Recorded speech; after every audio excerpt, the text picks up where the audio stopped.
महाभारत में जब भी महान योद्धाओं की चर्चा होती है तो अर्जुन, कर्ण, भीम और अभिमन्यु का नाम सबसे पहले लिया जाता है। लेकिन एक ऐसा योद्धा भी था जिसकी प्रतिभा अर्जुन से कम नहीं थी, फिर भी उसे वो सम्मान कभी नहीं मिला जिसका वो हकदार था। ये कहानी है निषाद राजकुमार एकलव्य की, जिसे महाभारत का सबसे दुखद योद्धा कहा जाता है। बहुत समय पहले निषाद राज्य में हिरण्यधनु नामक राजा का पुत्र जन्मा। उसका नाम रखा गया एकलव्य। बचपन से ही उसकी इच्छा थी कि वह संसार का सबसे महान धनुर्धर बने। जब उसने सुना कि गुरु द्रोणाचार्य हस्तिनापुर के राजकुमारों को धनुर्विद्या सिखाते हैं और वे संसार के सबसे महान गुरु हैं, तो वो उनके पास शिक्षा लेने पहुंच गया।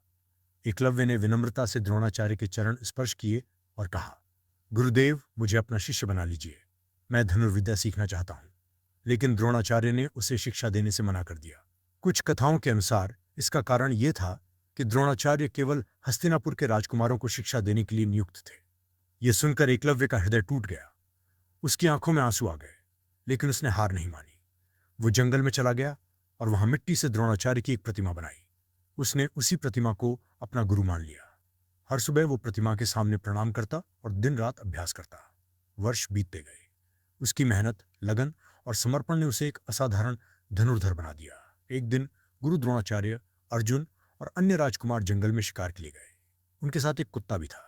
वो कुत्ता भौंकते हुए एकलव्य के पास पहुंच गया। एकलव्य अपने अभ्यास में मग्न था। उसने बिना कुत्ते को चोट पहुंचाए उसके मुंह को बाणों से इस प्रकार भर दिया कि उसकी आवाज बंद हो गई।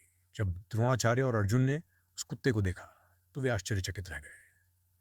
इतनी अद्भुत धनुर्विद्या उन्होंने पहले कभी नहीं देखी थी। वे तुरंत उस धनुर्धर की खोज में निकल पड़े और अंततः एकलव्य तक पहुंच गए। द्रोणाचार्य ने पूछा, तुम्हें यह विद्या किसने सिखाई? एकलव्य ने झुककर कहा, गुरुदेव, आपने। द्रोणाचार्य हैरा गए। उन्होंने पूछा, मैंने कब? एकलव्य उन्हें अपनी मिट्टी की प्रतिमा के पास ले गया और बोला, मैंने आपको अपना गुरु मानकर आपकी प्रतिमा के सामने अभ्यास किया है। जो कुछ सीखा है आपकी कृपा से सीखा है। ये सुनकर अर्जुन चिंतित हो गए।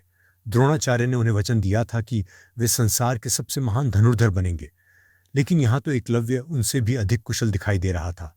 तब द्रोणाचार्य ने एकलव्य से कहा, यदि मैं तुम्हारा गुरु हूं तो मुझे गुरु दक्षिणा दो। एकलव्य ने बिना एक क्षण गंवाए कहा, गुरुदेव, आप जो चाहेंगे मैं अर्पित कर दूंगा। द्रोणाचार्य ने कहा, मुझे तुम्हारे दाहिने हाथ का अंगूठा चाहिए। यह सुनकर पूरा वातावरण शांत हो गया। एकलव्य समझ गया कि अंगूठा देने के बाद उसकी धनुर्विद्या पहले जैसी नहीं रहेगी। उसका जीवन भर का सपना टूट जाएगा। लेकिन उसके चेहरे पर न क्रोध था न शिकायत।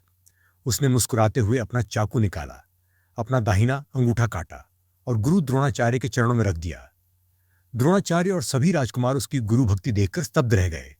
संसार के इतिहास में शायद ही किसी शिष्य ने अपने गुरु के लिए इतना बड़ा त्याग किया हो। अंगूठा कट जाने के बाद भी एकलव्य ने अभ्यास नहीं छोड़ा।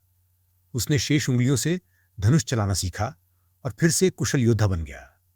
लेकिन अब वो पहले जैसी पूर्णता प्राप्त नहीं कर सकता था। समय बीता और महाभारत का युद्ध निकट आया। एकलव्य तब भी जीवित था। वो चाहता तो अपनी शक्ति से युद्ध का परिणाम बदल सकता था। कुछ कथाओं के अनुसार वो मगध नरेश जरासंध के पक्ष में था और बाद में भगवान श्री कृष्ण के विरुद्ध युद्धों में भी शामिल हुआ। अंततः एक युद्ध में भगवान श्री कृष्ण के हाथों उसका वध हुआ। इस प्रकार एक महान योद्धा की कहानी समाप्त हो गई, लेकिन उसका त्याग और समर्पण अमर हो गया। एकलव्य की कथा हमें सिखाती है कि परिस्थितियां चाहे कितनी भी कठिन क्यों ना हो, सच्ची लगन और मेहनत इंसान को महान बना सकती है। उसने अस्वीकार किए जाने का दुख सहा, अपना अंगूठा खोया, अपने सपनों का बलिदान दिया, फिर भी अपने गुरु के प्रति सम्मान कभी कम नहीं होने दिया। यही कारण है कि महाभारत के सबसे महान, सबसे त्यागी और सबसे दुखद योद्धाओं में एकलव्य का नाम सदैव लिया जाता है। उसकी कहानी केवल एक योद्धा की नहीं, बल्कि समर्पण, त्याग और अटूट गुरु भक्ति की कहानी है। अगर आपको एकलव्य की ये प्रेरणादायक और भावुक कथा पसंद आई हो तो वीडियो को लाइक करें, चैनल को सब्सक्राइब करें और बेल आइकॉन को जरूर दबाएं ताकि महाभारत की ऐसी ही अनसुनी और रहस्यमयी कहानियां सबसे पहले आप तक पहुंच सकें। जय श्री कृष्ण।